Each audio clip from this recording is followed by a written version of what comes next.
Mga persons with disabilities kon PWD sa Lapu-Lapu City ipaubos sa training kung unsaon nila pagluwas ang ilang kaugalingon kung adunay mga katalagman. Siloan Merondina sa report. Matag higayon nga may masinating kalamidad ang mga persons with disabilities kon PWD ang kanunay mauwahi. Busa subay sa tibok buwan nga pagsaulog sa National Disaster Resiliency Month, nakigalayon ang Lapu-Lapu City DRRMO aron mapaubos sa training ang mga PWD.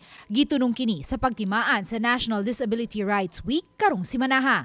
Matod ni Andy Berami, pangu sa Lapu-Lapu City DRRMO, nga padayon sila karong naghimo og baseline data aron masayran kung pila ang mga PWD sa matag barangay. So different nga approach unsa nga klase sa disability nila.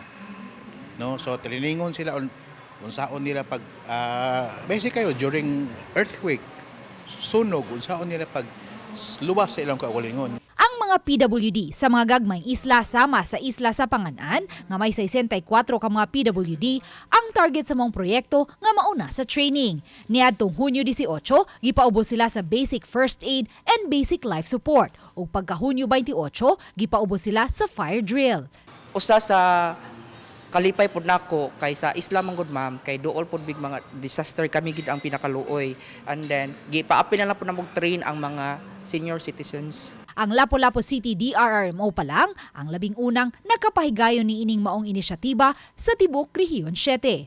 Uban ni Marlon Melgazo, Luan Merondina, Balitang Bisdak.